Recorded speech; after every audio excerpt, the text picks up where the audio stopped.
Roy.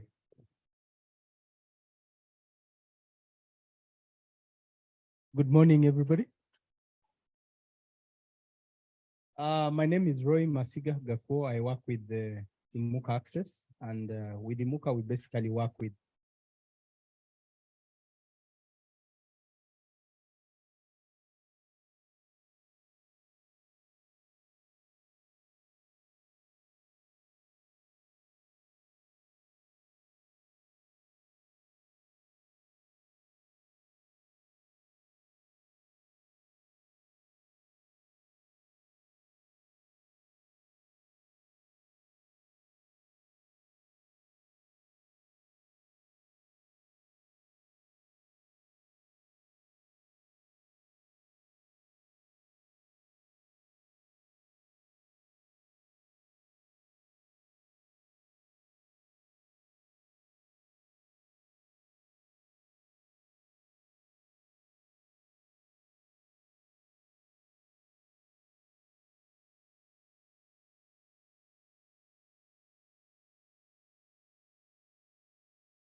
Hi, everyone.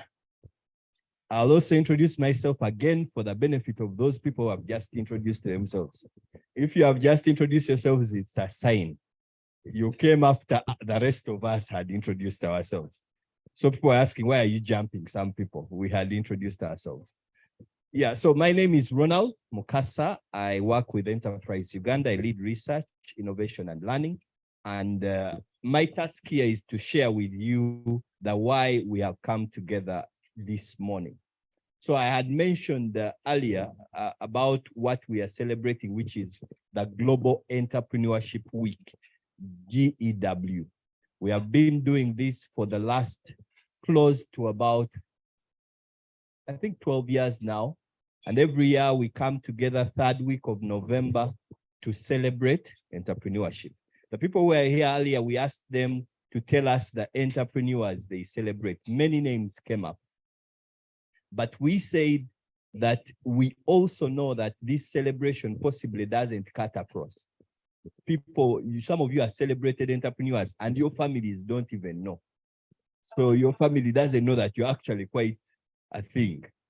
And you know, if you come from a family like mine, where we take things like titles very seriously, doctor, those are professions. So if you tell one of my uncles or aunties that you're an engineer, you say you're a businessman. Say, so exactly.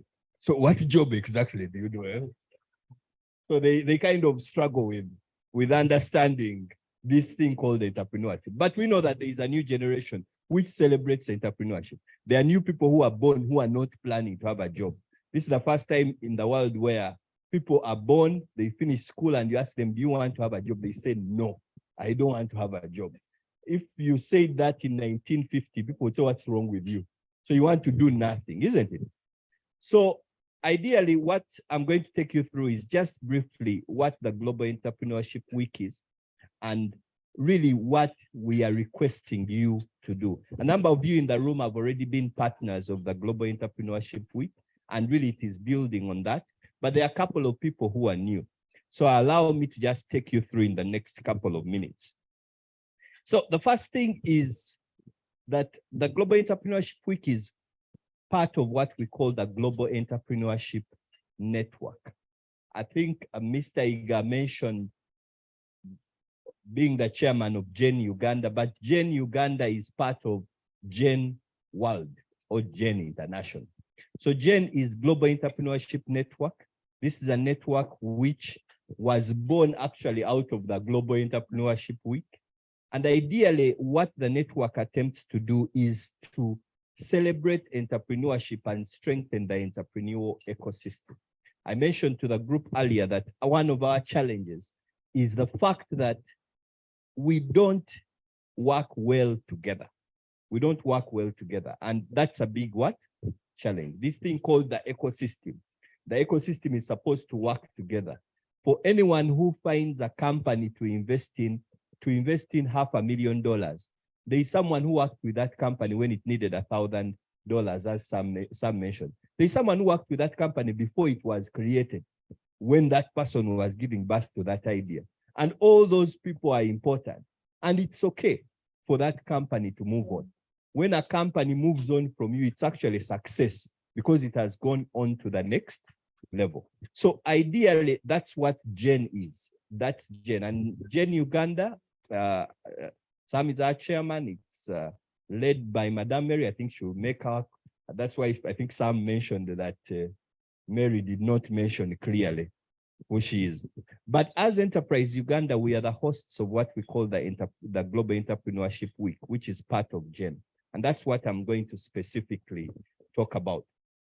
So what's the Global Entrepreneurship Week? The Global Entrepreneurship Week is the world's largest celebration of innovators, job creators, businesses.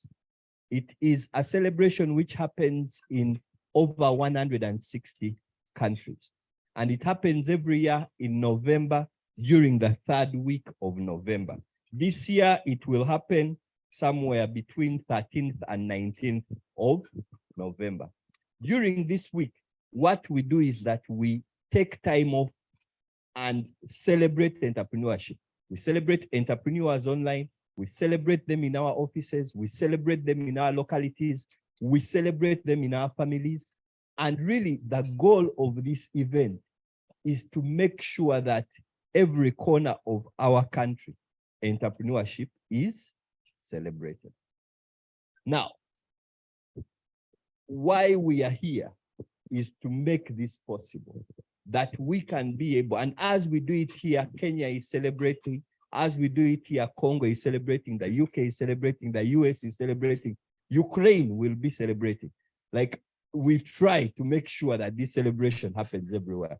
And the people we have invited in the room, our task is to make this work in Uganda. Our theme this year is thriving together.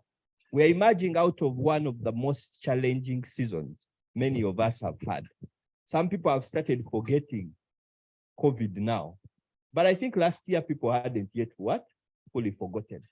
And we need to understand that if there is anything COVID taught us, is that it helps to be able to hold each other's hands. And I think for me, I've had the opportunity of being in the ecosystem for close to about 15 years now. And I can tell you with confidence that I feel like people are more willing to talk to each other now than they were possibly about 7 years ago.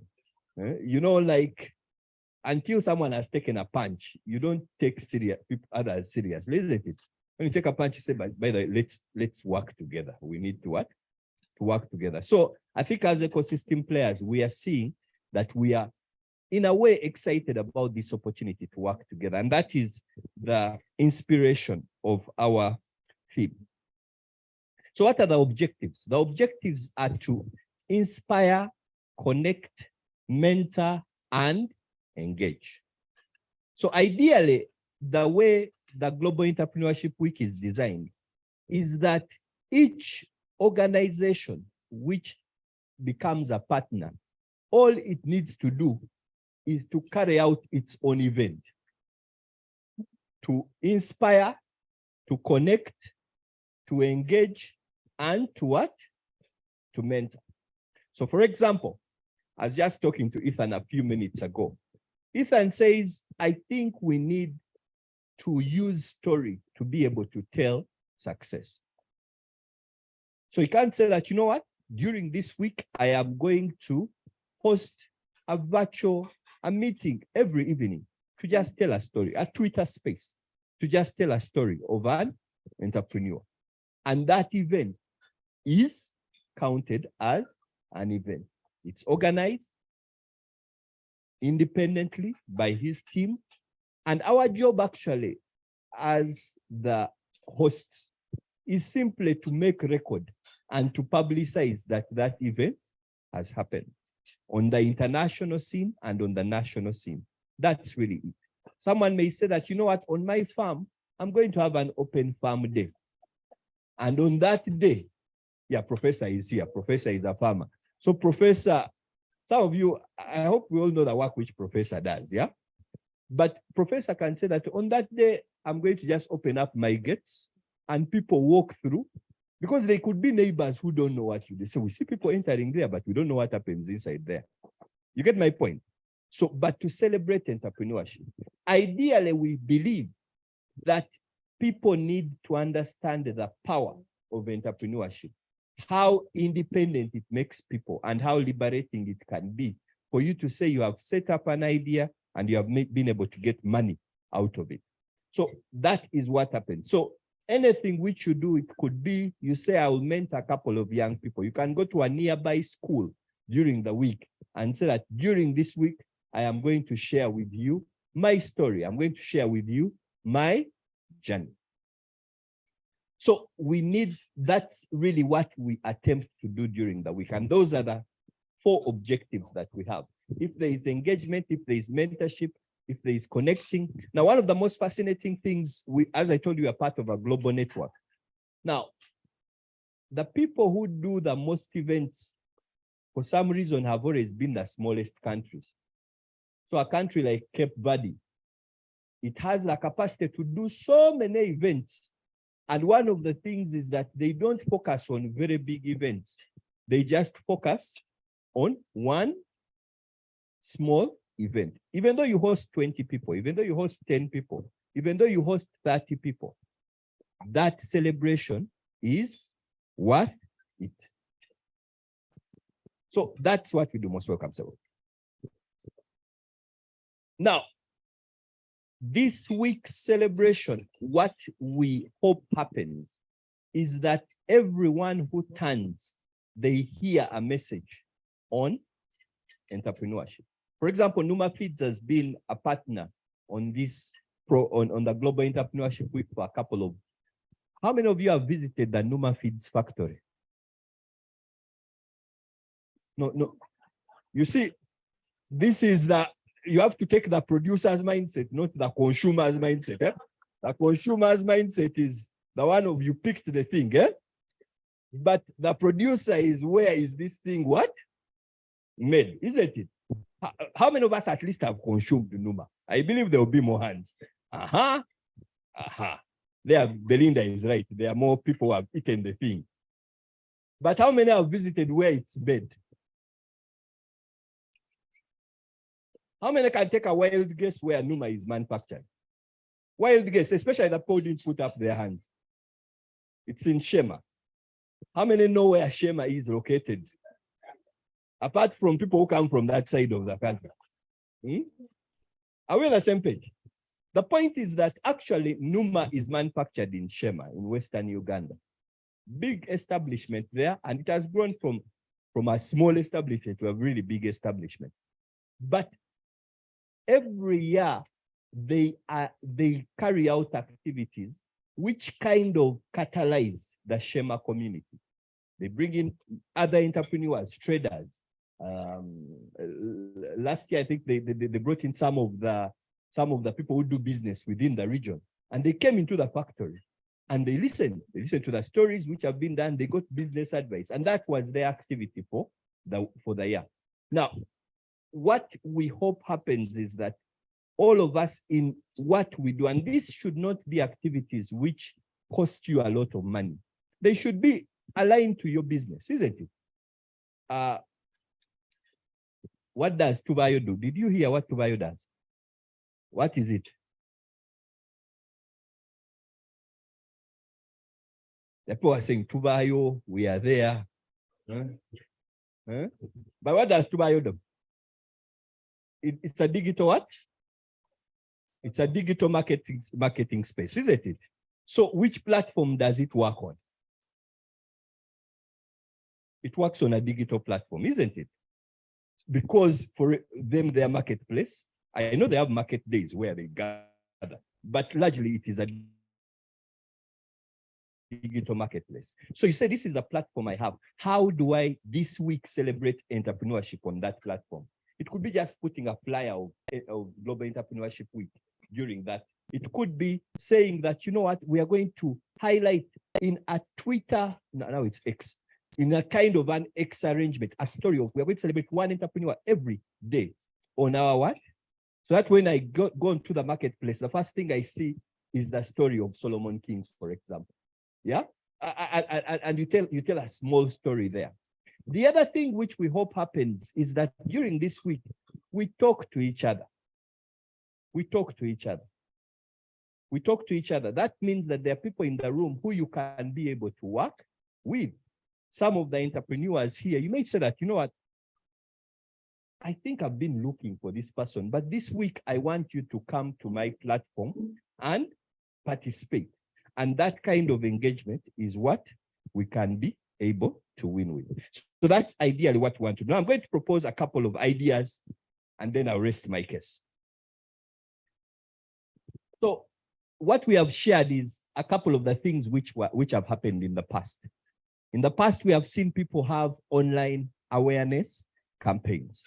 Now, online is increasingly becoming a big thing. How many of us have a YouTube channel? How many of us are wondering what that is? But those with a YouTube channel, you put up your hands, the people with a YouTube channel. Now, these people with YouTube channels, that could be your platform. So during that week, the activities which I do will celebrate entrepreneurship, but some of them are the activities which you do every week. Now, that could be your platform, but what we want to know first of all, which activity happened and how many people attended. It's that simple.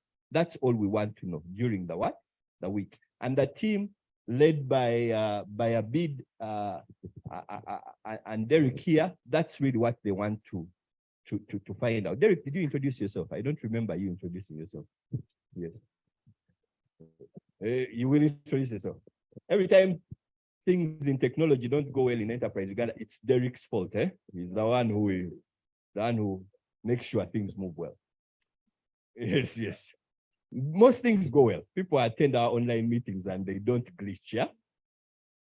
So they could be online awareness campaigns. They could be lectures, trainings. They could be sharing your stories. I think Mr. Mussolini talked about this. It could be meet the community sessions. It is you going out of your business and you meet the community. And it could take different kinds of forms. We know that unfortunately, every time the Global Entrepreneurship Week happens, most students are in exams, isn't it? But even then, we attempt to see how can we be able to make that work. Some of you are into research. It could be saying that, you know what, during this week, we are going to disseminate some of our findings, yeah? Some of our findings. And these research findings can be life-changing for some. I'll give you, we participated in a research with NSSF recently. What do you think the average size of an NSSF saver has after they finish their work life? Averagely, what do you think is the number of the money someone saves in their lifetime of work? I want to hear some numbers. Yes. 50?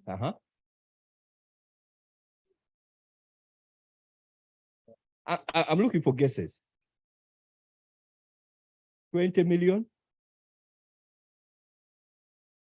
7 million? But people have no inspiration, no hope at all in our nation. So I've worked for a whole, some people are saying 10, some people are saying 7. So I worked for, and I want you to understand the question. I've retired at 60. How much money do I have in my what? 100, 80 million. Averagely. 100 at least. They're saying for a man to work fully. Because really, or a woman to work fully, yeah? Because for sure, if I started working in the year 2000, that means I'm exiting in about 2040. It is, after that, you say I collected 7. Seems unfair, yeah? Seems unfair. But anyway,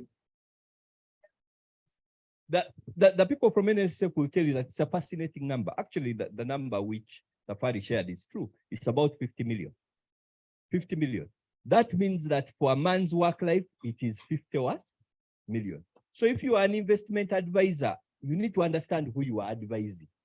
You get my point? Because his median is what? Is the 50. And those are interesting ideas. Some of you know things. For example, if I want to get into the chicken business, some of you are in the chicken business. How many chickens should I start with? What does starting small mean? Should it be 10? Should it be 5? Or even though I start with 200, it is small? Those are important questions. And there are questions being asked. Some of this research you have done, it's an opportunity for you to what? To share it. And using online platforms, and we see the engagement that does, that's something that can be passed for celebration. Policy and advocacy, another big one. Is Startup Uganda here? No one from Startup Uganda, but they are members of Startup Uganda here, isn't it? But the members of Startup Uganda know that we are now working on what is called a startup policy. But what does it exactly mean? This may be an opportunity to say that during that week, we'll say that this is a policy advocacy which is being dealt with. And we are saying we are pushing that agenda. You could just host just players in the startup community and say, you know what, let's come together, talk about this policy which is coming up. Some people talked about taxation. Taxation is another big one. This thing during that week, we can say, what are the pain points? A while back, I think about 5 years now, 7 years ago, we did what was called the Uganda Entrepreneur Ecosystem Initiative. And of the top 3 pain points of entrepreneurs, tax was number 2 or number 1, depending on where you did the research. Yeah. So when Mark introduced himself, I think people said, that's the man I need to what? Talk to, because we know how intimate our relationships with the taxman can be. When he comes and he says, by the way, your assessment is 45 million. Most people cry. They say this government is just out to rip us off. But the point is that we actually don't even know whether we are supposed to pay the tax in the first place. Actually, people, most people argue that why do people say, I want to bribe someone something? The reason is very simple. It seems cheaper. It seems cheaper because they don't know what they are even supposed to pay. Media campaigns, startups, exhibitions, whatever it may be. So let me quickly turn as I wrap up to what our ask is.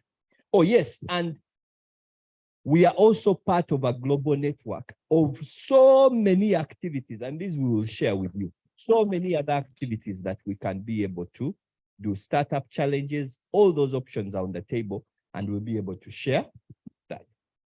So what's our ask? Our ask is very simple. And Abid, Derek, myself, what we want from you today is to leave when we at least know what it is you are planning to do during the week. And it's as simple as just writing on a piece of paper, tell us, this is the activity I want to do. I want to be a partner. And what makes you a partner? You become a partner by doing one activity. A partner can do 5 activities, but a partner does at least one activity. So that's our ask. And we are hoping that we may find that out. We will follow up so that what we have as what we would call the big advertising or sharing of this message out. We want to make sure we use each other's, we leverage each other's kind of platforms to be able to get the word out. So if we know what those activities are, we'll prepare them, share them with others. Where we can attend, we attend. As Enterprise Uganda, we organize what we call the GW conference. It will be on the Wednesday of that week. Abid, which date is that? 15th, Wednesday of November, 15th November. And that's a full day. We will be at Africana, and we are hosting all of us to be able to celebrate entrepreneurship during that day. Now, that's the activity which Enterprise Uganda is organizing. But then it's just one of the activities during the Global Entrepreneurship Week. We want all these other activities to be organized. So that's our request. That's what we're asking you for. My final tip here is keep it simple. Just has to be something simple, something direct, but as long as it celebrates an entrepreneur. And secondly, keep it innovative. Something which doesn't hit you hard in terms of a budget, but it allows you to get this objective out there. Thank you so much for your time. All right. Thank you, Ronald. We are now going to, if you go to the cinema, they now tell you now for our feature presentation. After that, yes. Jerome, yeah.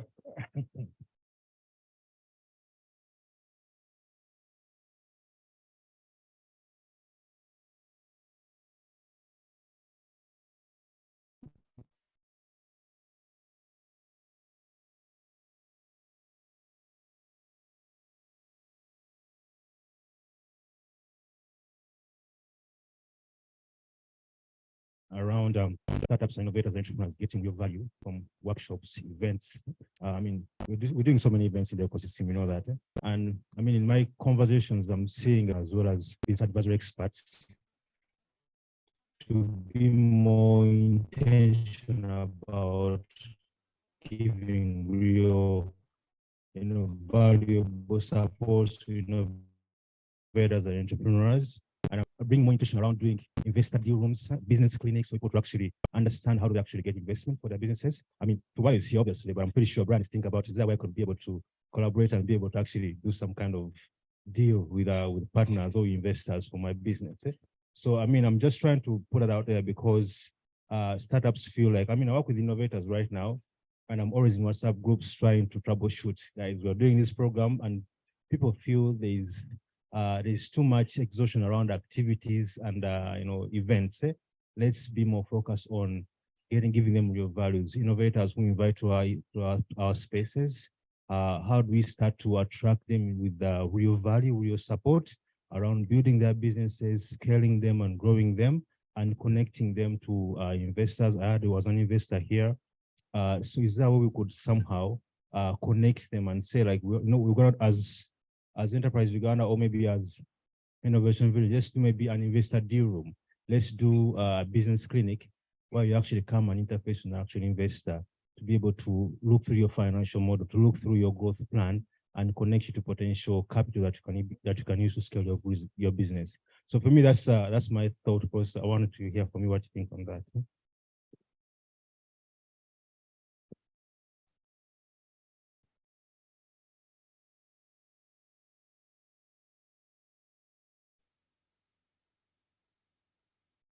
Let me take one lady and Ethan, then we wrap up. Okay, thank you. Thank you, Ronald. I like the idea of the event, especially if it's going to be digital. It has traction, it has reach, it probably has impact. But nowadays, when I see it and I look at our young people, I feel like we've not conserved knowledge, business knowledge. I feel like we go for all these nice events, we talk nice things to each other, but we are not documenting. The documentation of printing. Okay, there's the online digital documentation, but I would like to see a book. I would like to see a coffee table, even pictures. I would like to see a calendar with all these nice things that we share, so that every time you get new people starting business, you don't start from zero, you're starting from somewhere.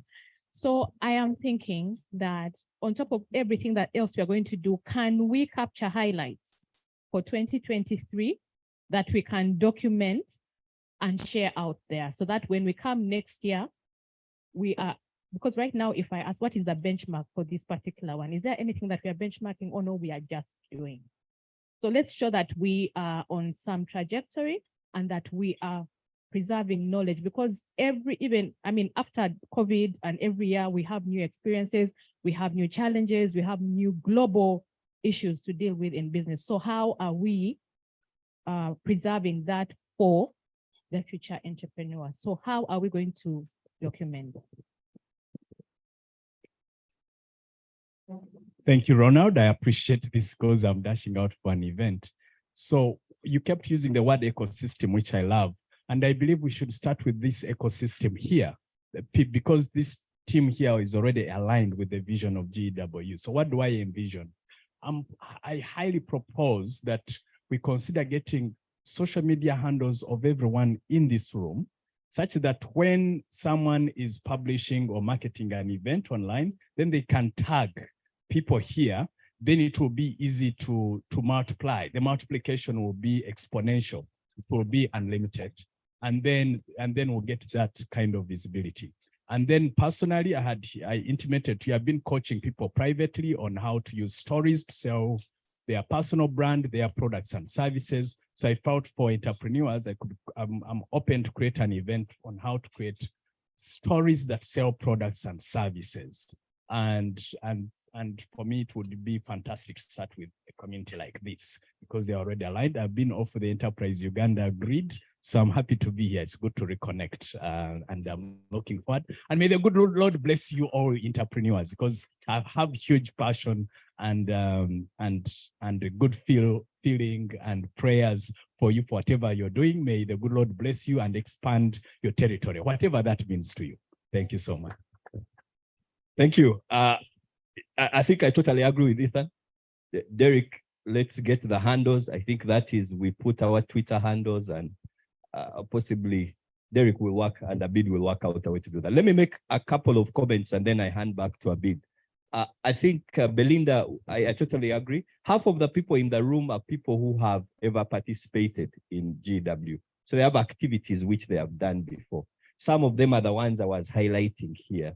Now, ideally, what we are trying to do is, and Abid here and Derek are very critical in this, and myself, because ideally what we try to help is to kind of listen to what you're going to do and advise that actually someone else did something like this. You can connect with this person. That's really our work in this whole assignment. And we shall be available to be able to do that together with the broader Enterprise Uganda team. That's the assignment which we'll do. On the question which Joram asked about the value, it's a very interesting comment which he made, because a lot of ecosystem work still rotates around Kampala. That's just the fact. I was in Barara yesterday, and in Barara, it's possible for an entrepreneur to go through 3 years without even having had one training. Because Kampala is kind of heavy activity, yeah? So for me, I think I totally agree. For especially the Kampala ecosystem, what value add can we make? And when we talk about investors, some talked about it. We need to demystify that work. If someone has $1,000, that's an investor.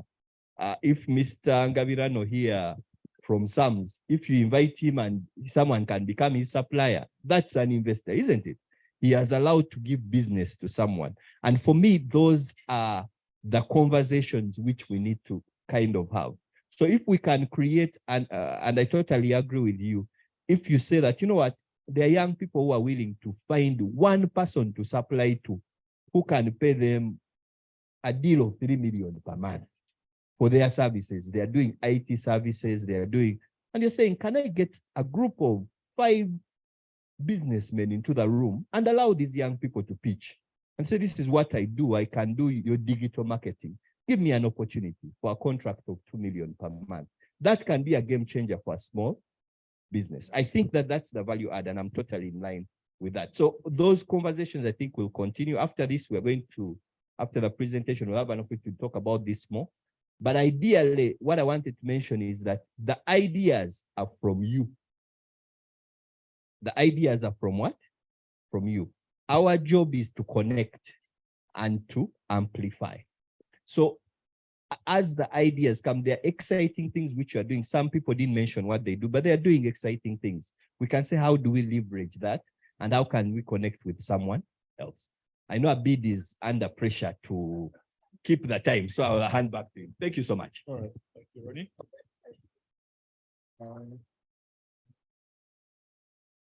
Talking about pitching, there is actually one activity coming up, GEC Africa. Natif, you can sit in front here. Yes, the people come last round to get the front seats. There's a pitching event going to be done in November as part of GEN. It is called GEC Africa, GEC Plus Africa. The winning entrepreneur will get an all-paid trip to South Africa to pitch before a panel and a room full of investors. We shall send out those details now so you can share. Also, you yourself would be the one to go and pitch. You are also entrepreneurs. At this point, Alan, please. Yeah, we're not ready for you. I know you said a bit earlier. Okay. Okay. All right.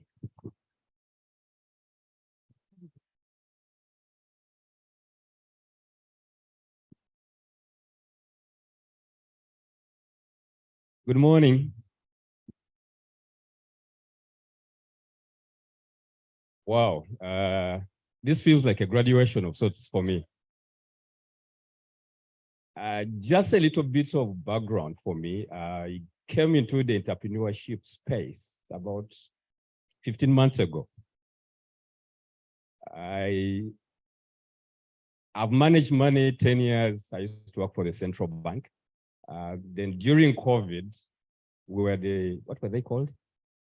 The guys who had the stickers. I was one of those guys. Felt so special on the road. Then one of these days, I'm in office, I'm looking around, there's no one in the city. And I'm thinking, I'm looking at my screen and I'm thinking, do I want to do this for another 20 years? Does it even add value to anybody? Yes, you have a sticker that says you're essential. But are you really essential? So it's from that moment I started to think deeply and differently about how I want to present myself and the things I want to do over the next 15, 20 years. So I was doing a lot of that research and I landed on a company called Founder Institute, which is based in the US, but used to run virtual programs. And they focus on founders at the very, very beginning. There's a new term I've come to learn. They are called -1 to 0. All right? It's the stage where you are still just, you have this thing in your head. I think that's a problem. You are still at that very early stage. It's not even a company. It's not even a proposal. -1. You're still an academic research. And then it has to be translated into an idea and then much later into an early stage company. So this is where Founder Institute is situated, very early.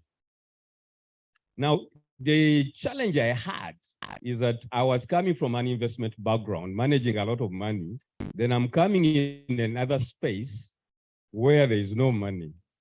So I was given this brand to build in Kampala with no money. And they said, here is a brand, here are the tools, figure it out. So for the last 15 months, I've been figuring it out. So that's how I become an entrepreneur of sorts for today. But along the journey, I've come to learn so many things about this space. I've run 3 classes. Each class runs for 4 months. I did 2 classes in 2022. I've done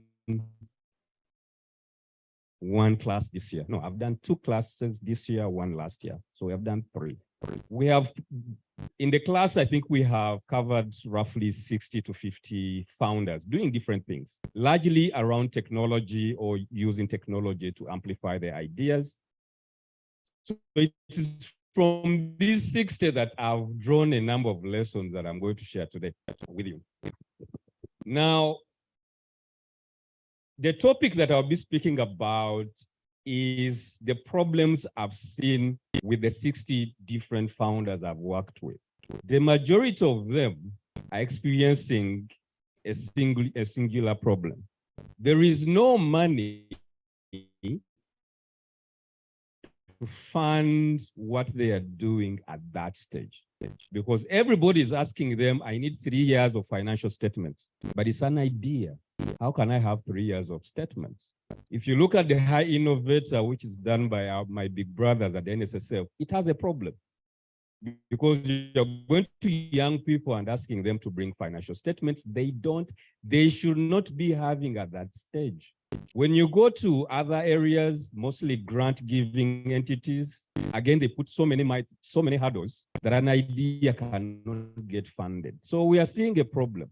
And so a lot of the lessons I'll share is what I've seen and how we are thinking about addressing those challenges. All right. So what is the problem? In terms of the context, when you are building early, the expectation is that the outcome of your building process is we either get a prototype, we either get a mock-up, or what we call a minimum viable product, which is the smallest version of your idea built at the least cost. So if you are building a service company, we want you to bring that thing to life in the smallest version possible. The engineers and architects do it well. When you're conceptualizing a building, they design a very small version, a miniature version of that building. So you can see it and say, yeah, remove this window, put it left. It doesn't remain on the blueprint. So it is the same idea we bring for companies, that the idea must be translated into a prototype, mock-up, MVP, or a version of that nature. But that, by doing that activity, costs money. It costs money to build a minimum viable product. Brian can tell us. It costs money to do these things. If you are a person who is building, perhaps you are innovating in the sciences, a vaccine, for example, there must be a version of that vaccine that people can use and try out. If you are building a product, there must be a version of that product such that you come to people and say, this is what Numa is. Even if it's a small version of it too, but it costs money. And this is where we're having a very big challenge. Most of us want to be investors at the IPO stage, where Airtel is now. Because now it makes sense, Airtel is a big business, we want to participate. But where were you when it was Celtel? Do you remember that? There was a time it was Celtel. There was a time it was a very simple idea that telecom business can operate in Africa. That was the problem, as simple as it was in 95. Now we all want to participate because Airtel has become big. But not every company will experience what Airtel has experienced. Many of them are dying in the valley of death of early stage. Our statistics are terrible. I think 80% of our companies die by their second birthday, and then an additional 15 die by the third. So you find that, yes, so many people are creating new ideas and companies, but they are not thriving. So how do we change this? We need to come back to the beginning. It is how we manage babies in the nursery that will influence the rest of their lives. You don't influence a baby in primary, isn't it? We start in the nursery. So in the company building process, we have ignored the nursery. We want to celebrate the university, the Airtel IPO. It's on the news, it's making stories, but no one is going back to the nursery and saying, let's do it right in the beginning. The answers will become obvious. So a lot of the things we are doing is really around helping startups at the very beginning do the right research, start identifying who their ideal customer should be. We have detailed exercises for that. We sit down with product development teams to help them build their prototypes or mock-ups or MVPs. And then we try to bring these to the market. We want the company to sell this product very early from day one. Sell it to one customer, the second, the third, and build it up from there. The customers don't come from the air. They must be acquired very early. Even when you have a prototype, somebody must buy it and they give you feedback. By the time you come to 100 customers, you are getting a lot of lessons. It is those lessons then that you create the final idea. So for us, the way we operate in Founder Institute is we require people that work with us to do certain exercises. One of them is customer development. And we believe that is something that is a skill that can be built. It's a technique to be learned, and there are tools to do it. How we tell people to go about it is that each new month, a founder in our class has to identify customers that fit their description of who needs their product. Each new month, they must get 10 new names and put them in a spreadsheet. Right, Alan, I spoke to Alan yesterday. He's 25, he can buy this product. He said he's interested. Put it in Excel. Get Jen. Jen says, Jen is 30-year-old, she's married, has 2 kids. She's interested in the product because she likes X, Y, and Z. Write it there. John, 45, has a job with the Ministry of Finance, earns about 10 mil, is interested in my product. These are the reasons. Put them down. Write up to 10 people, talk to them, capture the details. At the end of the week, you have 10 potential customers with their details. So by the time you do your prototype, these are the people you'll go to first, isn't it? Because they all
The shirt with honor, and he's there. So we know he's building to value with, with the energy it needs. Because I don't want to give someone my hard-earned 5,000 and they are on holiday because they have mental health. It's okay to take holidays, but not on my money. The other thing is they must have a functioning product. This is why we've been discussing about prototypes, mock-ups, MVPs. You cannot speak to investors with nothing, just something on paper. That's how we were taught in school, that you come with a proposal. That's ridiculous. No one is going to give you money on just a proposal. You must come up with something they can touch, something they can smell, something they can feel. People make ideas with all their five.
I can make $1 million because there are so many young people in Uganda and 20% will be my market share.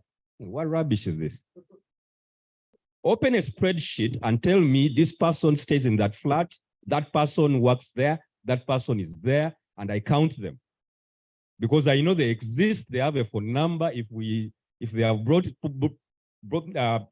a product from you, we can call them for feedback. We can call them and ask, do you like the brand? Do you like the colors? Should we change? Is the price too much? Is it too low? Will you tell a cousin about us? There's all this information you can get when they are real people, even from the very beginning. But the key thing for me is that this entire conversation costs money, costs a lot of money. And this is where we are having a challenge. So what are the solutions? What are the solutions? When I wear my investor hat, I see an opportunity. If we are building many ideas on scale, I imagine we are building 100 new companies. Innovation Village is sending out people. Outbox is sending out people. High Innovator is sending out people. Ninja Accelerator is sending out people. Founder Institute is also sending people. There is a big demand or a big supply of new companies needing money. And this is where we need more angel investors like Mr. Iga. We want all of you to join that. But we also recognize the challenge you face, that you are not a professional investor and you don't have the time and the capacity to review each and every company you are investing in. And we also have a rule, because we know most of these ideas may never really reach their level of maturity.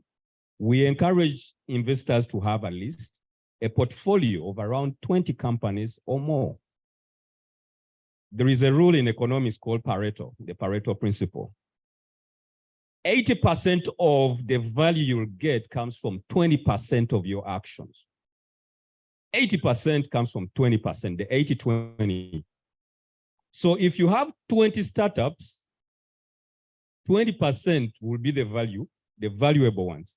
The other 80% will just maybe losses or they will never reach their potential. So if you invest in one, how is the 80-20 going to help you? You need more, isn't it? You need more investments, you need to make more.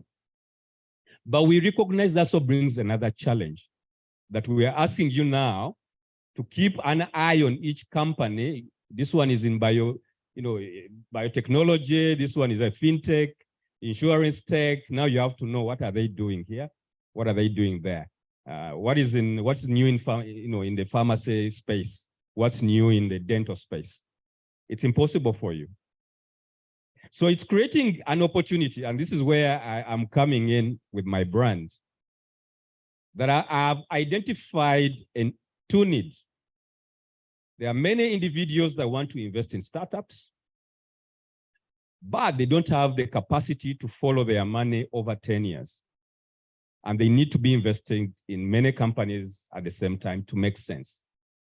So one of my actions for next year is to build out a new company that tries to monitor, track your investments, advise you on what's happening in your company, in the startups you are invested in, and to make sure your money comes back. We minimize the losses for you at this, even the early stage. So a lot of people tell me investing early is very risky. Where I come from and the message I've seen, the information I've seen, like investing early is actually not that risky. It just takes a lot of energy. And so the idea I want to build out next year is, how do I minimize this for you to make it easier for you to identify the companies you can invest in, to invest in them, and also get the right information in terms of how they are evolving. Now, the biggest issue, of course, that comes in is the legal basis. Am I protected? Am I protected? You have invested $10,000 today. In 10 years' time, this company will be so big, your 10,000 will be laughable. You won't even get into the AGM because you'll have a 0.0001%. All right? So that's a danger. So there are a number of agreements. Now these are becoming standard that we actually, for us, we're adopting in Founder Institute. When people come to talk to us, we can look through different agreements. And we are working with a number of emerging lawyers who are also setting up firms to be specific. There are different ways you can invest in startups, but we always recommend a combination. Not one tool works well at the beginning because we don't know how the company will change. Okay, there's still a lot of unknowns. So we have standard loan agreements. I lend you money, you pay me interest, that's there. But those may not be ideal for a startup because it has no cash flows, isn't it? It's still an idea. We're just building prototypes. So usually what we require people to do is that because we want startups to sell their products early, we give them project-based money. We set an exercise and say, you need to sell 1,000 units of your early product, 1,000 units. So we're going to give you money to sell, to buy inventory for 1,000 units, and then you have 3 months to sell that. We shall share the revenue. So that's one way we have solved the problem. So we don't ask young people or entrepreneurs to come with a loan, with their chapas and all these things. We focus on the idea. So that's one way we are trying to solve. Revenue share loan agreements. But they are activity-based. So you don't give the money to the founder and walk away. We time it on the activity and say, we have 6 months or 3 months. But we complement this with the simple agreement for future equity. So I can give you 10,000, you do your inventory 3 months down the road, you have made $15,000. I had given you 10,000, we can split the 5,000 halfway, 50-50. I can put back my 12,500 into the company and we repeat the cycle. So as my money grows, in about 3 years, we shall have more evidence whether the company is stable. If I have the second agreement, the safe agreement, I can agree today to buy into your company tomorrow at a price to be determined tomorrow. Because we all don't know. It's still an idea. We need more evidence. But the agreement can be done today. Say, I'll pay into your company for $30,000 in 3 years' time when we have more evidence. And that agreement has to be respected. We put it to URSB, we register it. It's a bona fide agreement. But because it still has a lot of unknowns, it helps both of you to monitor the situation in the future and how things evolve. The other thing that we encourage people to do is you can also offer your expertise. You can also come in and offer time and sweat equity. And that also has to be compensated. So we have the founder advisor standard template, the first agreement. You may be a professional HR person, a professional brand person, a professional investment person or strategy that comes into the company to help it at that early stage, but they can't pay your price. You can't pay your price. So we convert that price of yours into shares as well, future shares. So that's another way to do it. And then we also have equity warrants. Equity warrants is what we do here for us in Founder Institute. When people go through our classes, we sign an agreement today to buy 2.5% of the company in the future, based on an event which we call the first raise. So if the company is raising money the first time and that raise is about $1 million, we should be able to buy into the company for 2.5%. So our accelerator works differently. For most programs, people pay the accelerator or the accelerator takes shares. In ours, it's the other way around. We will pay into the startup based on for 2.5. So that's another way to do it. But this one is usually good for corporates. So if, for example, MTN has a number of people they are working with in maybe their staff are innovating on a product, a new mobile money version. This would be a good way for MTN to buy into the company and then allow the idea to take root. The other aspect is you can offer debt that can be converted into stock much later. So there are different versions. Usually we do a combination of 3 to give the person coming in early as much benefit, because you want to get some of your money back early. You don't want to lose your money, but at the same time, because you've been with this idea very early, you want to benefit, because in 10 years, it will become an Airtel IPO, and that could make you a billionaire easily. So you don't want to lose that option, but you also don't want to give away your money. So we use a combination of these instruments to get your money back early, but also leave you, because you were there very early, it gives you the opportunity to participate at the end. We borrow, these instruments are largely borrowed from what we see in sports.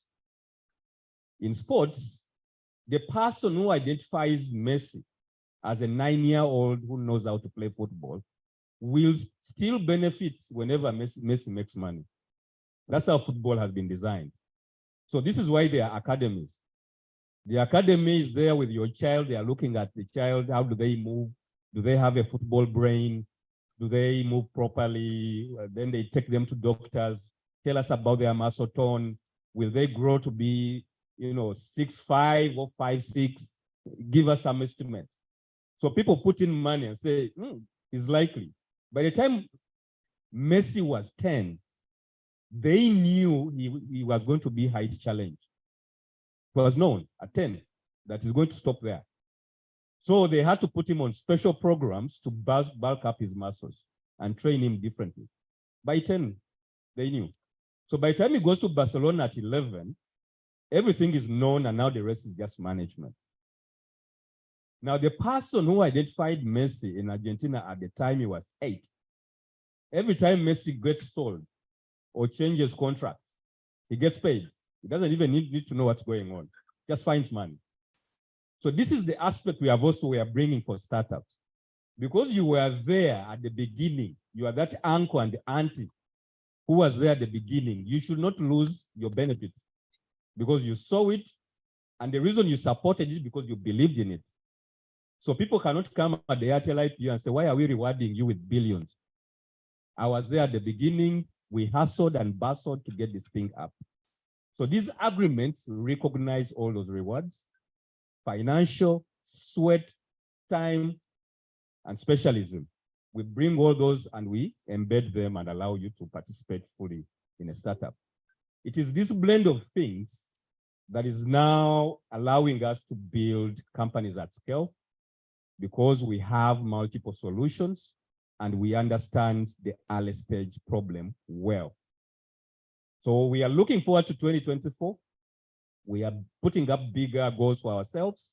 We are looking to build 10 new companies next year. Right now we have 5 in our database that we really like, but we have a group of 50 we have worked with before. But next year, our target is to build 10 good ones, such that at the next GEW, we should be providing you new companies to discuss.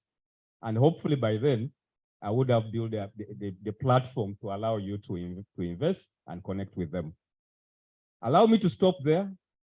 I can talk all day about this stuff. I love investments. I love startups. So I can go on all and all. But ideally, these are my early thoughts on what I'm seeing on the ground and how we can create the change we are looking for. The problem is we need to create many companies consistently for the next 10, 15 years, and doing it from the nursery at the foundation stage is where we need to start from.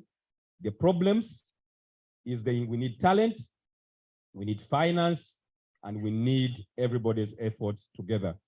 And in line with the theme for today, let's thrive together. I think that's one of the themes for today. We can't thrive, we can't build the ecosystem together. These are some of my bios.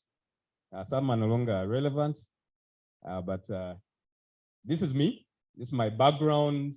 It's still evolving, but this is for the last 12 years. This is some of the stuff I've touched on. But the most important aspect here is that I advise pension funds. The minus NSSF, I advise the next 4. And this is where actually a lot of my ideas came from. Because in those boardrooms, they will ask me, we want to invest in venture. We have $1 million. They do actually have $1 million. But there was nothing coming through. And the more I thought about this problem, I realized it was a chicken and egg problem. And in this time, the answer was the egg. It wasn't the chicken, it was the egg. We needed to build companies now that will be investable to pension funds 10 years from today. So there's not a lack of money now or tomorrow, there's a lack of companies coming through. So this is where I come in, and I hope along the next couple of years we'll be talking about this, and hopefully we shall build the Uganda we are looking for. Thank you for listening. I'm happy to take some questions. Thank you, Alan. Thank you very much. Before we open up to questions, I want to introduce the people coming late. Thank you so much. Good morning to you all, ladies and gentlemen. My name is Dr. Dennis Ngavirano. I'm the CEO and the co-founder of Sams Food Industries. I'm glad to be here this morning. Hi, my name is Anthony Natif. I am founder and former managing director of Guardian Health. Built it from scratch and recently exited it. Now I'm officially unemployed. But I'm trying to build like 5 companies, especially in the entertainment, enjoyment space, travel, and stuff like that. And do part-time mentor other entrepreneurs. We have a lot of conversations around what Alan is talking about, and I think it's super exciting to see a guy just, leave big jobs to go and hustle. He doesn't have to do it, but that he does it is very, very noble. I'm super excited to be here. Thank you, guys. Hello, everyone. Sheila Karinji is my name, and I work with Einstein Rising as the operations manager. And good to be here. What does Einstein do? So Einstein, we do train entrepreneurs, we mentor them, coach, and so seed capital for them through investor matchmaking, through organizing events like the Rovo Impact Investment Workshops and the Kampala Impact Day that's coming in December.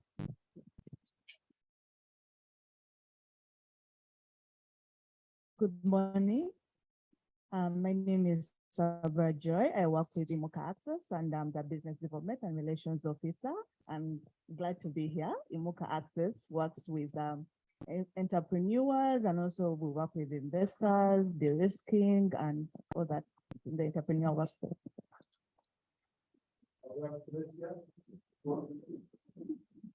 Good morning, everyone. My name is Ntagamba Grace, and I'm a director with Miss Tours in Uganda. I'm glad to be here. Good morning, everyone. My name is Alice Abukito. I'm a business trainer with Living Business Education. We, like the name states, we do train businesses, but normally we target the startups. And we also do offer financial consultancy. In brief, that's what we do. Good morning, everyone. I'm Emmanuel Sanisafali, money insurer, but since last year, I am now a director of Promise SF Insurance Promoters Limited. It is a media company that you'll be seeing very soon. Okay, it is already on YouTube, but you'll be seeing it very soon on NTV. Thank you.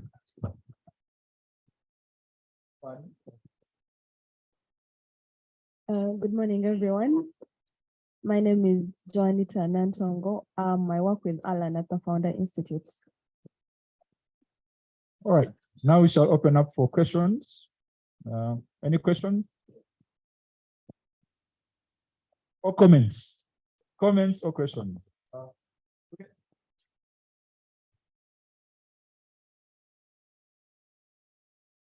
Yeah, I think one of the things Alan has highlighted most is I keep hearing back of my head how much we are not actually thriving together in terms of, as even entrepreneurs and people working in this space, we don't actually invest in other entrepreneurs. We don't see those opportunities. So from your side of view, are there opportunities from the Founder Institute or other opportunities for people to actually be angel investors, and how do they access those opportunities?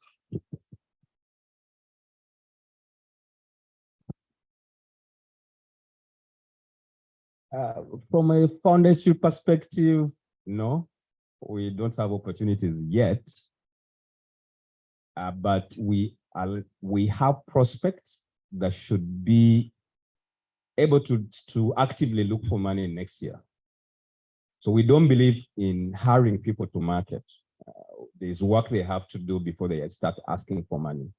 And we usually give them about 6 to 8 months to work through a lot of these chinks and chunks before we start putting them out there. So we believe starting June next year, the class of 2022 will be starting to fundraise actively. And then we go in like that. But of course, the biggest challenge we have for Uganda is, one, it's still with the legal framework. A lot of the things I've been sharing around the instruments we use are relatively new. They were designed in the US. We are just working with a number of Ugandan lawyers to domesticate them. And of course, we are not yet sure about the interpretation from the courts of law. That will be a stage maybe in 5 years' time when there is a crisis. And the way we have seen Ugandan courts, they can be very slippery, especially with new agreements that they are not used to. Because a lot of these individuals that are in positions today, we are not taught about these things in 1987 and 72, all right? So we are going to have a challenge articulating and explaining how you give somebody money for value that is going to come 10 years from today, and then the agreement must be considered binding. But it's based on uncertainty and a lot of risk. We don't know how they will interpret, but we are trying to register these agreements with the URSB. The safe agreement has been accepted. The first agreement, the first pass.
Diverse range of businesses, and you're probably training on, say, well, granted, some of the things that are being trained on are cut across the board, for instance, like taxes and tax training and all. But my question is, I guess, how best to support these businesses at an individual level where you are offering tailored support for their specific needs. For instance, if it's a family business, how do they navigate maybe family dynamics, to get the kind of growth that goes beyond a classroom of a one-size-fits-all.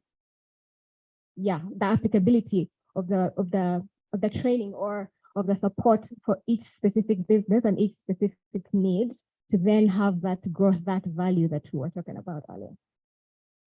I have one more before you.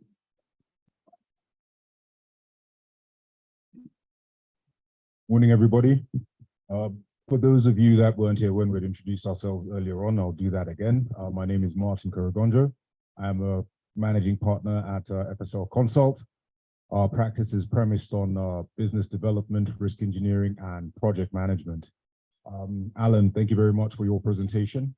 It's touched upon some very key areas I have found myself part of in my BD scope. One of them is this to me speaks a lot to investor readiness. And from where you stand, you mentioned the -1 to 0, very early stage. And I think that's before even before the ideation stage. So for me, what has always stretched me is the valuation of an idea. You see, because like you rightly pointed out, part of the requirements from financial institutions is statements for 3 years, and you're asking yourself, but where do I get these? This is just an idea, And again, you rightly pointed out that people do not finance solely based on a proposal. But again, so my question is, the valuation of the idea. How do you manage that? I mean, you've got a good idea. Maybe you might be able to liquidate a couple of chattels and then have that and say, okay, because I liquidated, say, maybe 10 million shillings of personal assets, my value so far, the value of the company so far, idea rather, would be, say, 10 million shillings. How that for me is a very gray area I would like to understand. And if so, does the Founders Institute, how do you deal with that? Thank you. Let him first respond to these two. Then we shall take maybe 2 more. So let me start with the valuation question. It's an issue for us that we take seriously from the very beginning, because there is no valuation for an idea. Because the whole concept or principles around valuation, it's based on cash flows. There must be money coming in or money going out. It is the net cash that we are going to use to assess how far this idea can work.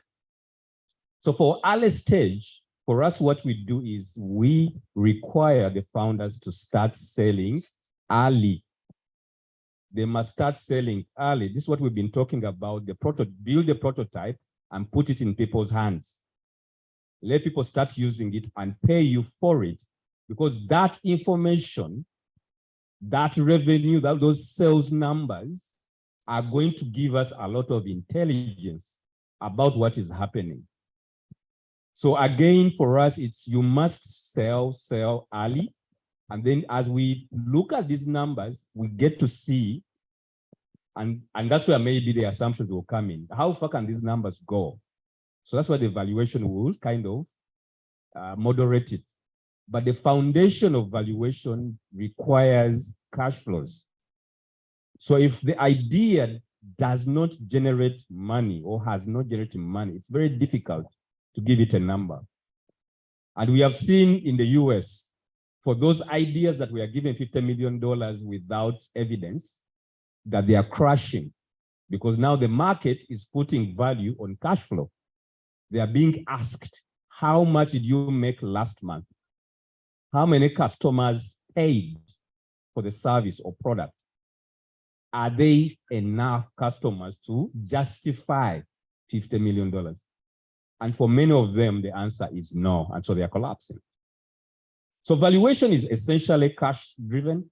And for us, from the very beginning, we require founders to start selling, generate sales revenue, so we can get actual numbers we can rely on for much later. Yes, please. Okay, but at that point in time, a prospective entrepreneur is armed with only a hope and a dream and probably nothing to liquidate. So the sell is an issue. Yes, so this is why we have different ways of funding them. When they have to build a prototype, put the prototype in people's hands, and then we start getting the evidence. So on that particular thing, we don't fund. We have a model for a market-driven approach to fund those guys at that, because we need that evidence. But it also requires money at the same time. So we don't rely on valuation at that point. We pack it. That's why we have the safe agreement and the fast agreement. We shall discuss valuation in 3 years' time. Right now, we need evidence. Can this product move?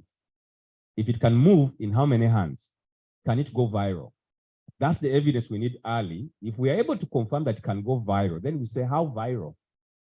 What is the space like? Is it 10 million, 1 million, 500,000? So when we get these early numbers, then we can commit and say, let's do valuation in 2 years' time, and then, and make it a proper company. Okay, by dint of that explanation, does that then give you some semblance of equity in the ideas that you back?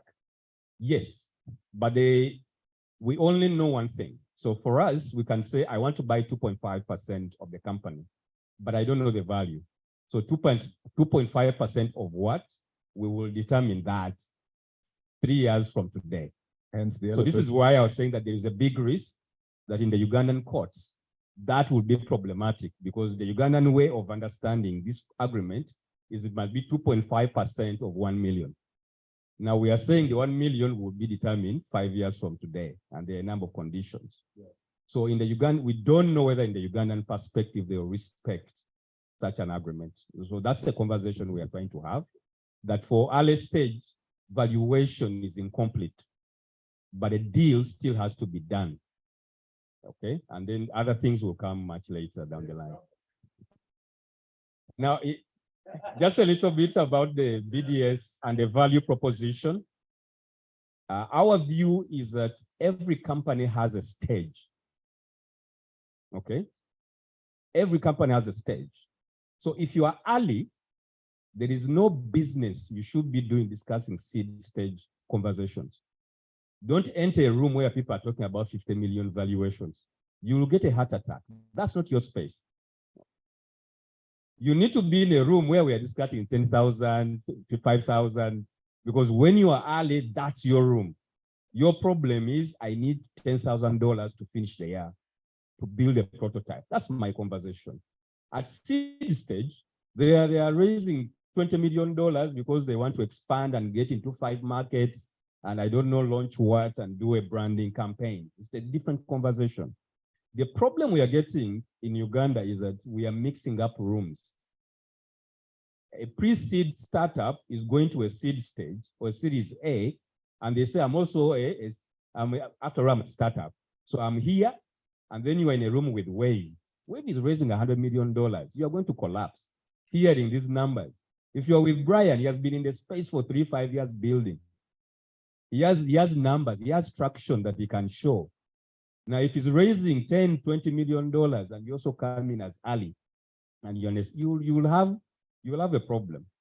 So my guidance is that value is based on your stage. Value is based on your stage. At the very early stage, you are learning basics, the building blocks. How do I get my first customer? What is my journey like to the next 100 customers? How do I build my team?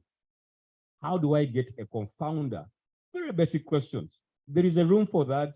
There are many accelerators, incubators offering that. Then there is a room where you have done those things.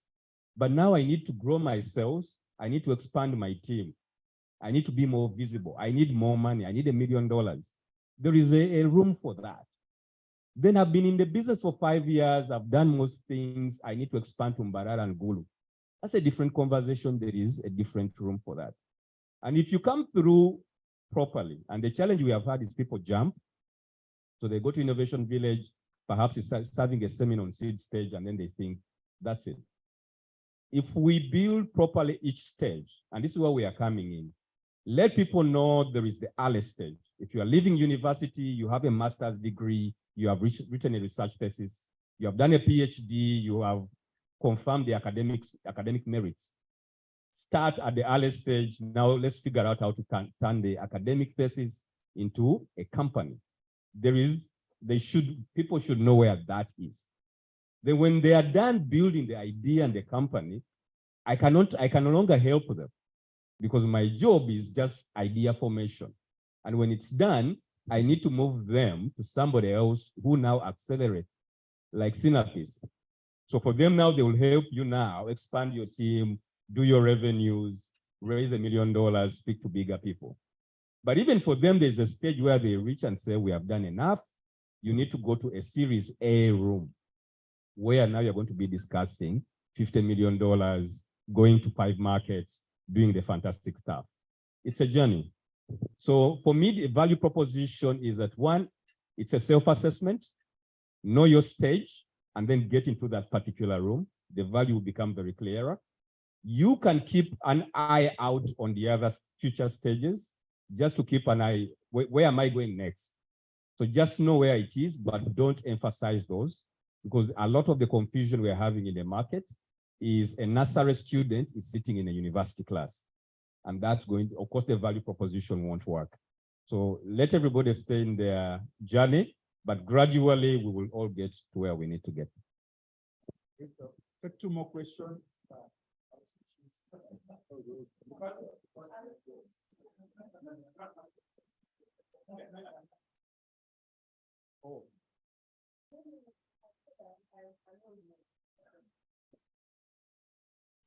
Thank you. Thank you very much, Alan. I must say that I am personally very happy to have listened to you. Let me meet you formally. Good to meet you. I'm saying that because I think what you're talking about is very relevant. And when I first met Sheila a couple of years ago, there were fewer people in the room that understood this kind of thing. I've worked with Madame Rosemary and Madame Mary and Ronald for years, and probably most early starters will have their fingers burnt fingers a couple of times. It's very, very exciting to hear you talk about this in terms of not simply the support to entrepreneurs, but support to the investors as well. I am so very convinced that there is a lot of money in this country. I mean, look at these ladies. Look at Martin there. Look at anybody in this room. Look at the pharmacists. There is a lot of money. Look at doctor. Look at, there's a lot of money in this country. Yes, I was saying, look at doctor here. There's a lot of money. However, there has not been targeted support to the potential investor. And so probably what I would like to do is not a question. What I would like to pose is not a question. I would like to make a comment that probably we should, earlier than later, have an event with you, with Einstein, with those particular people. I've been talking to a particular young firm in this country, recognized globally because they are outstanding, but they're young. It's a new company. It's a law firm that has got one of the partners on another continent studying this in particular, another partner, and they're looking forward to this kind of thing. Maybe what we should do is we should get together. Somebody talked about an ecosystem. We should get together and farm up the next 5 to 10 years of this particular aspect. Support to the entrepreneur, but especially support to the investor. If we do that, I believe we're talking about Kampala here. You're saying you want to expand to Gulu. The way I'm looking at things is that actually there's so many that could start in Gulu and take Kampala by storm if we just fix this. So I'm very, very, very happy. And I'm very thankful to GAIN Uganda and Enterprise Uganda for organizing this, if only because I met you. Thank you. Let me just mention, sorry. I teased Noella earlier. Where is she? She's gone away? Ah, now that she's gone away, then I won't say. Okay, thank you, Mr. Alan. It's interesting that just to add on Mr. Iga's point, we were having some conversations with Shona, Bid Capital and Hinga to have angel investor series. So it's something we can firm up. Even they have developed topics and to sort of create and then have events where you can feature some of the pipelines. So it's something that we have initiated, it's something we can push. But to your area, I find it interesting, but at the same time, I bring it from, okay, because I've been at this for some time. And one of the things that you'll notice, the tools that you presented work, but the context that I find within the local ecosystem is a bit different from the upbringing, the cultural and mental barrier is we are groomed. You may not see this typically from day to day, but from the business side, we have what we call an ownership syndrome. And it brings a lot of barriers when it comes to the investment, equity, and appreciating the external party in terms of taking to another level. I'm saying this because I started supporting entrepreneurs when Kemin Mara had invested on entrepreneurs at that level where the innovations were really amazing, but I had to see them burn fingers when you actually find the issue is not the innovation, the issue is the character and how do you deal and prepare these people to appreciate the opportunity that comes with these external parties. What we have seen, at least on the Imuka side, is the initial stages, it may need to be a patient debt, sort of, but as you move forward, when systems sort of firm up, then there's room and acceptability of the equity kind of structure. So I don't know how you are dealing, especially with that, because it's something that I've seen quite a number of angel investors burn fingers because you can find you've invested in a bid, but once the money comes in, a bid creates another younger and runs his activity because he feels like he doesn't want you to rule him. And it's a cultural and mindset thing where we feel you have to own, you have to, which I think affects. I just don't know if you've faced it. If not, it's likely to be something that you have to work towards. Thank you.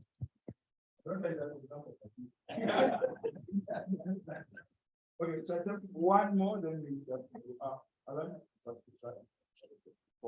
thank you, Mr. Iga. It's a pleasure to be in this room. Like I shared in the beginning, I think I have a name in the investment side. I'm just a novice in the entrepreneur side. So I'm delighted actually to be in this room because I've been building this journey for 15 months. So it's good to now showcase what I've learned, but also to now connect with others and learn a little bit more. I'm looking forward to the sessions on angel investing because a lot of people now from the my investing side ask me these questions. We want to invest in ventures. What do we do? And so I think having a dedicated space where we can go into the details of these conversations, the challenges that we see would actually be very helpful in catalyzing that space. But it's true, as Ugandans, we have this aversion to sharing. You can see it in our land stories, all right? Everybody gets a piece of land and then it is subdivided until there's nothing. Then you find a very small house built like this. Instead of people sharing, clearing and moving to one side and leaving land for farming, then everybody subdivides. It's a mentality we picked from the land issues and we have brought it to the startup space. People don't like to share because it's my idea. I'm the one who has been working on it. It's my thing, I should benefit. But there's no way you're going to move forward unless other people bring in their expertise as well. As a founder, you cannot be the branding expert. You cannot be the finance expert. You cannot be the IT expert. You cannot be the manager. You cannot be the HR, the hiring person. You cannot be the sales. There are people who are trained to do this thing for a living. They understand their ins and outs. So you need to build around them as well and carry them. There's a mindset that everybody must be a staff. That's the other challenge I see. That then there is one person at the top, the founder, with everybody else as a worker. Of course, that means people's energies are less if they are working for you, especially at the startup, because your money is like this. This month you have money, next month you don't have. So people start to give you less energy. To manage this, what we're encouraging now, this is what we are teaching, is that you're better off at the early stage working with consultants because they are already grounded in their space and they have a way to earn money anyway. But because they're offering you time and effort, which is valued, then recognize that in a way, put that into the company as well. And what we do with the founder advisor agreement is to recognize that. Because you want high caliber people working with you. You minimize errors down the line. Because if you have a management consultant, somebody who has worked in PwC, looking at your company and telling you, put this system in place, governance, board, management. This is what a staff should do. This is how you hire people. This is how you contract. That agreement is not good. This is how you do sales. If you have those people from the very beginning, it's likely you would shorten your journey to launch. So it's a conversation we are having, but we still see the majority of people dropping off from our cohorts. We usually run a cohort of 15 people, but by the end you have about 5. Because the majority are telling you, I don't want to share, you guys want to take my company and all these stories. And so we reach a point and say, if you cannot allow other people to participate and you cannot recognize their value, it's best we stop here and you continue on your journey. Then we work with those that have understood. It is a very difficult conversation, but I like to have difficult conversations. I cut people from my program. I'm very ruthless like that because people are giving you time and their expertise, respect it. If you can't give it money, give it something else. Because that's how I'm going to pick your call at 10 p.m. on a Saturday. If I see your call and I know I'm being paid, I have to pick it. But if there's zero value for it, I'll ignore it until Wednesday next week. And maybe I'll send you a WhatsApp. All right? So for me, I'm very clear from the very beginning, respect. It's a two-way. If we sign an agreement, I'll be there. And of course, I expect you to deliver value to me as well. It's a difficult conversation. And given our character and molding, I get bad ratings many times. I get terrible ratings. But those who stay with me see the difference because when they enter certain rooms, the conversations are much easier because you've had a difficult conversation with me. So if I send you to NSSF, Innovator to talk, $40,000, you can discuss on the table because it's a give and take. If I'm giving you 40,000, what are you taking? Let's agree, let's moderate. So a lot of my training is to teach people negotiation, and negotiation doesn't have to be love. It's interests, and interests have to be understood. They have to be logical, but they must be clear value. So it's not about whether I want to marry the idea. I don't. I want to invest. I want to make money, and in 10 years, I want, if I give you $1 million today, in 10 years, I want $10 million back. So this conversation has to also cater for my interests and time, as well as yours and your time. So it's a conversation we have, but of course it means we work with fewer people at the very beginning. Thank you. Okay, wait. Last one, because you have to really close. Last one, please keep it short. Yes, I'm Marcus Ovuga Nagenda. I'm an accountant, tax consultant, and auditor. Yeah, I just wanted to comment something on the financial statements. Yeah, somebody was saying that they are complicated to get, or sometimes they ask before they are ready. But I think there's a solution. Maybe the network here could help teach entrepreneurs more. That yes, sometimes people move out of, okay, there's a need to transition from the business being personalized one-man show to now formal systems. So maybe the entrepreneurs need to be told from the onset that yes, once you've started on the journey, things like documenting the records, receipt, what, of course, yes, there are challenges in the economy that yes, transaction is done, no receipt given. So maybe, probably here we need to encourage the entrepreneurs to be assertive that yes, when you make a purchase, even a laptop, water, airtime, ask for the receipt. Now, that will tie into the financials. So if a person is asked 3 years financials, yes, me as an accountant, I would ask them, yes, even if you incorporated in the last year of the 3 years, could still make for them 2 years financials as an individual, assuming the records are there, because there has to be backup. Then 1 year when you've been incorporated. So maybe let's continue to encourage the people to keep the records, and yes, the financials are easy to make once the records are there. Maybe another thing is, of course, when business now jumps to another level. Yesterday I was talking to a gentleman who's in family business. I always encourage the business people, like it has been shared, feel free to take on the person who is qualified, such that they can tell you the tough words. Now, I was talking to an entrepreneur, he has his businesses, but I told him, is there an accountant who will tell you the actual figures before you make a decision on drawings? Because scenario arose, and yes, today you can pick up a 1 million, a 2 million, another day 5 million. At the end of the day, the actual working capital could be eroded, and he doesn't know that. But they also, the entrepreneurs need to be notified that when the business reaches a certain level, they probably need to take on a skilled person, or if you say maybe I may not get a skilled person, tell them, identify within the family members a person who will do it.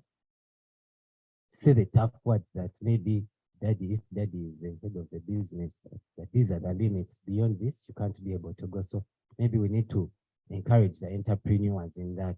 And also maybe we need to see how to do the succession planning. The Indians have beaten us on that. They are very good. Their young children start getting into the business early. So, may not be necessarily your child, but at least start to do a transition early. If you can't identify within the family, you pray to God that you land on a good person, similar values, similar likes, and start to grow. Yeah, just some guidance on that. Okay. Thank you, Mark. Thank you, Alan, very much. I'll try and put back your contact. So you can organize, I'm sorry, Emmanuel time. Can organize event, and you just meet up with Alan. He's available and very open to have conversation with people. We want to close in the next 15 minutes. Emmanuel, sorry. Want to close in the next 15 minutes? So for our next 5 minutes, we just want you to think about a GEW activity that you can do. We are going to share a link. You can also write somewhere, and then you can just share that a little bit, then we shall close. We also have an opportunity through the US mission. They're going to send us somebody, Paul Wilson Jr., who does a lot of entrepreneurship and investment in America, and is interested in doing more work in Uganda. He was here before and is going to come back again during the Global Entrepreneurship Week. And he's available for conversations with people who are interested or to share in activities with people who are interested. So we shall share his profile via email. And if you're interested, you can get in touch and we put you in touch with him. All right, thank you. So just for the next 5 minutes, just think about an GW activity you can do. It could be something that you're already doing in that week and you just get to talk about GW. Or you find maybe there's somebody in the room who you have identified. Maybe you can just go over to them and talk to them.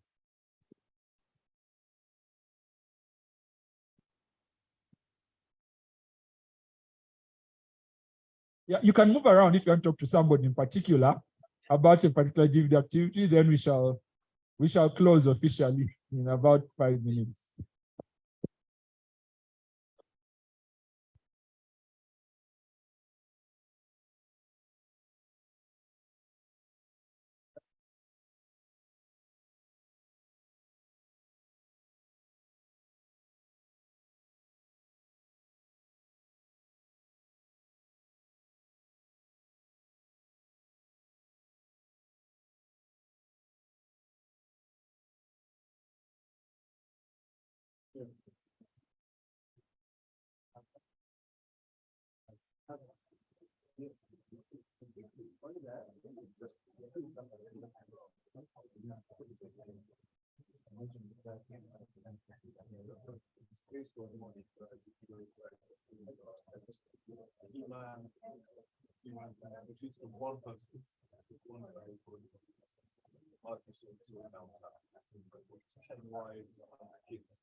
Yeah.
I position yourself.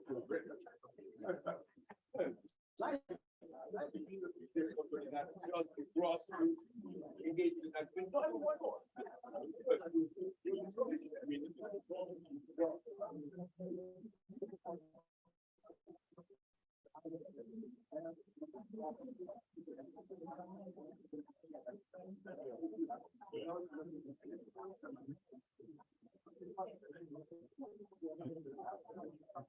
Don't do it, Germany.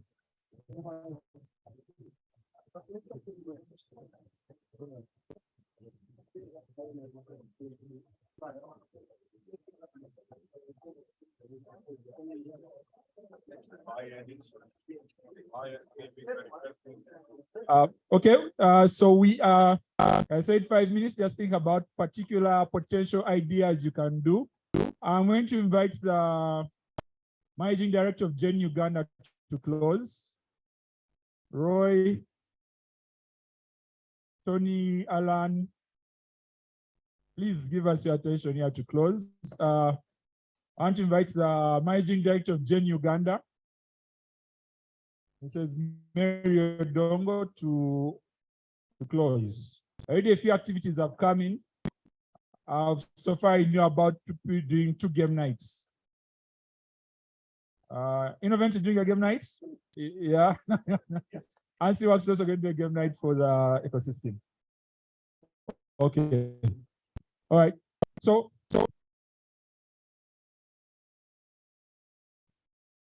okay, so you can either write or you can scan the QR code here and you get a link to a form where you can enter the information about the activity you're doing.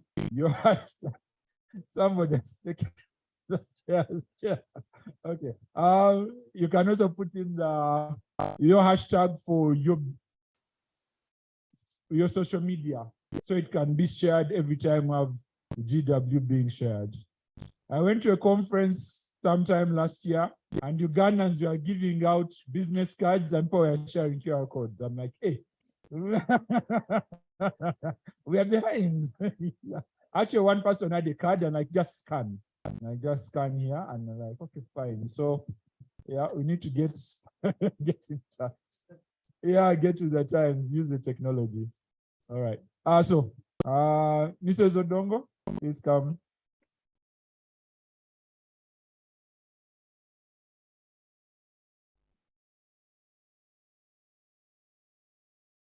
Hi, is it on?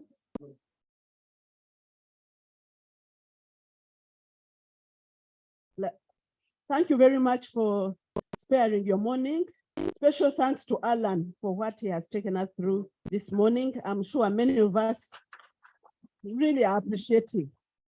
And as Gen Uganda, Global Entrepreneurship Network Uganda, we shall endeavor to hold such forums at least quarterly so that we learn from one another, because there's so much knowledge in our midst which we are not using. So please be available, share what you have, and we'll develop a very strong ecosystem to support our entrepreneurs and our investors, as we learned today, even need to support investors. So mine is just to say thank you and to re-echo some of the things that have already been communicated. The Global Entrepreneurship Week runs 13th to 19th November. Please do something. Please carry out an event, whether to inspire, to connect, to mentor or engage the entrepreneurs. Let's celebrate entrepreneurs. Another one to remind you is the Global Entrepreneurship Congress, which they have been calling GEC Plus, which will be in Cape Town. Please encourage the entrepreneurs in your circle of influence to participate in this competition. There's going to be a pitching competition, but you have to submit. The link will be availed.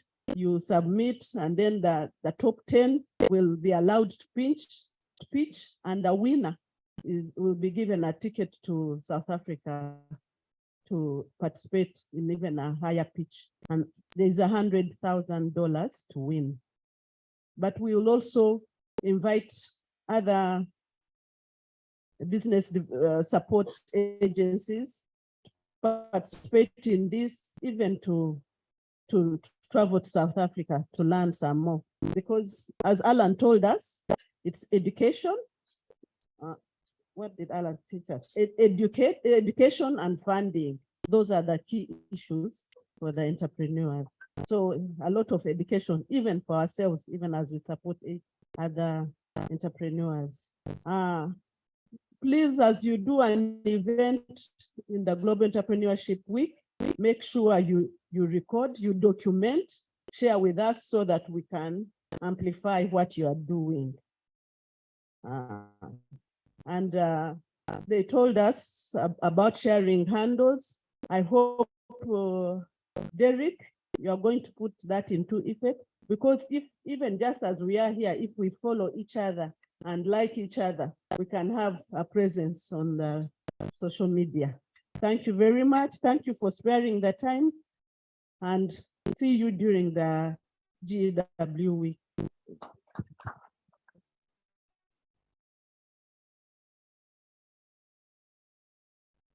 Okay, we are officially done. I think there's still some breakfast. You can pick something.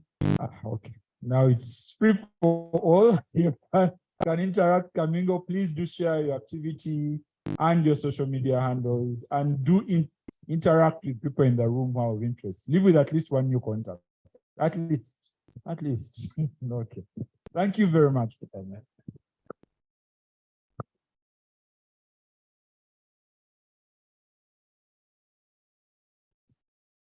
Just want to thank our team that has been supporting the live streaming.